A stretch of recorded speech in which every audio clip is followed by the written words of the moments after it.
Well, we're having this talk in November of 2007 when the presidential nomination process is still at a very early stage.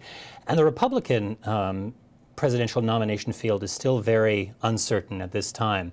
I'm just wondering what you think of the current lineup of nominees among the Republican presidential contenders and how this lineup reflects a sense of eclipse of the religious right and its dominance. You know, it's a good question, and one of the reasons it's such an interesting question is that in this election, on the whole, and surprisingly to a lot of people, the Democrats are actually more fluent talking about faith. Barack Obama has given some of the most profound speeches on this. Hillary Clinton has been talking about this in a serious way for a very long time, going back 15 years. You know, John Edwards speaks about this, so that the Democratic side may be talking about this more openly, more forcefully, reflecting this broader vision on the whole that I'm talking about. On the Republican side, you have more uneasiness with the religious issue.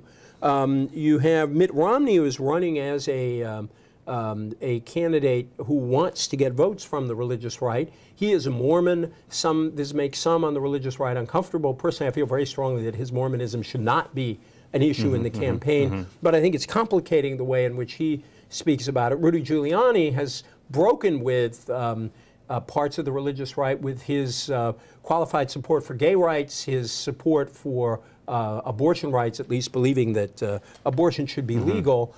And so that has created a great disturbance, if you will, in this community. John McCain, who is a pro-lifer, an opponent of abortion, nonetheless had a big fight with the religious right back in his 2000 election campaign. That leaves Mike Huckabee, who is a fascinating character, and I think sitting here I could prove to be wrong when someone looks at this tape in 2 years, but I think that Huckabee is one of the most interesting candidates on the Republican side. He is an ordained minister. He is very, in quotes, conservative on the traditional issues, a strong opponent of abortion, yet he also speaks constantly about social justice. And certain times he sounds more like Obama and Clinton than he does like his fellow Republicans. He was quoted in the Washington Post as saying a concern for the right to life is not just with the baby in the womb, it's also with the baby under the bridge. Well, he sounds like my friend Jim Wallace, the great progressive evangelical. So I think you're seeing, I think, that the organized religious right has gone from being a powerful force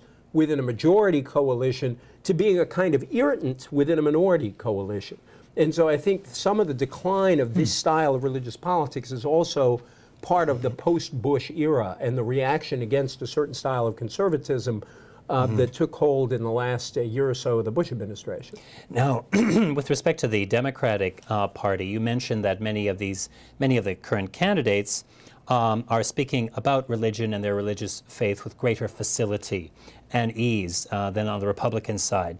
Do you share at all any of the suspicion of some pundits that this is an opportunistic electoral play for votes that were left on the table by more tone-deaf Democratic candidates in years past?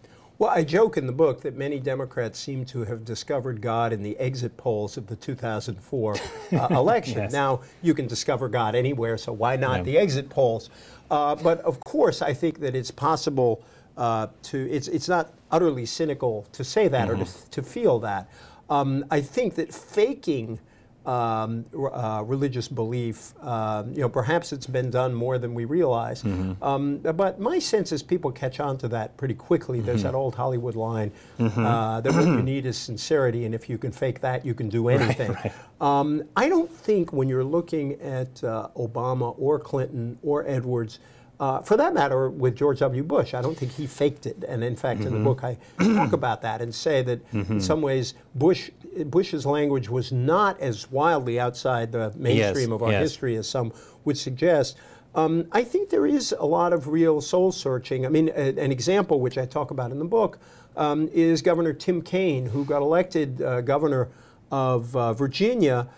He's a Catholic. He went abroad for the Jesuit Volunteer Corps. He's very open about his religious faith. He got hit for his opposition to the death penalty. And I had a nuanced position. He said he was going to enforce the law, but he was against the death penalty. When he was hit on that, he went up with a television commercial that said, I am against the death penalty because my faith teaches me to respect life. And it turned out that lots of voters who disagreed with him on the death penalty ended up respecting him. And because of the way he had lived his life and his background, he had a lot of credibility. This was not something he invented. So I think that what's happening is that an awful lot of politicians for whom religion had been a serious thing are not exactly wearing it on their sleeves, but they're discussing its relationship to their political convictions. And I think that's a perfectly legitimate thing to do. It's, in fact, useful information for voters to have. Now, some of the people who might be listening to this conversation will be steadfastly principled secular liberals who read your column in the your syndicated column in the Washington Post, and they might well be of the opinion that yes, we are sold out in that first sense. We're sick and tired of ideological religion talk in the public sphere. So why shouldn't we respond by kicking religion out of the public sphere altogether and give us all a break and have more secular talk in the public sphere in political campaigns? How would you respond to them? Well, I speak a lot to those folks. A lot of those folks are people with whom I found myself allied on issue after issue. And I do think it's very important to preserve the state from undue religious influence, but perhaps even more importantly, our tradition of separation has actually been good for religion. That I think we often sort of see this argument as you're protecting the state from religion, when in fact what you're really doing is protecting the autonomy of the religious sphere from state interference. And to the extent that secular people insist on that, I find myself allied with them. And I think there are plenty of religious people who are allied with secular people in wanting to preserve the integrity of religion by sort of protecting us from too much state interference. But I would also say that throughout our history, the notion that while church and state may be separated, religion and politics have never been separated fully in our society. The anti-slavery movement was, in many ways, a religiously inspired movement. Our civil rights movement was a combination of strong secular forces, but very religious forces. Dr. King spoke from the Declaration of Independence, from the Hebrew prophets, and from the New Testament. The social gospel and progressive movement at the turn of the century was deeply rooted in a Christian sense of social obligation. At the Progressive Party convention, Teddy Roosevelt said, we stand at Armageddon and we battle for the Lord. And he was talking about the progressive side of politics. So that, I do think that first of all, secular people deserve respect. People who are atheists deserve respect for asking a lot of the questions that religious people themselves need to answer. But I think people who are secular also need to respect religious people and not assume that religious people hold to a set of irrational or dangerous ideas when that is not the case at all. One of the core teachings of liberalism is opposition to bigotry. I think that we should extend liberalism's writ to say that liberals won't be bigoted against religious people, against people of faith. And E.J., finally, if you could encapsulate what this book is about in just a short sentence or two or three, what would it be?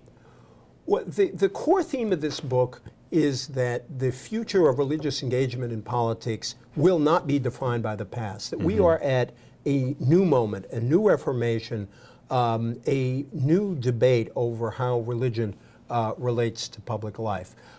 This book argues with my conservative religious friends that a very, what I see as a kind of narrow approach to religion and politics is a mistake and sells out religion. It's an argument with my liberal friends saying that it's very important to take religion seriously as an often positive force in life. And it's an argument that says if we find the right way to discuss religion in public, we can achieve a kind of intellectual solidarity across religious lines and between believers and unbelievers. I hope we can achieve that kind of intellectual solidarity for a greater sense of justice in our society in this post-Bush era when we're going to let go of certain ideological enthusiasms and I hope find our way forward to a more just country. Right.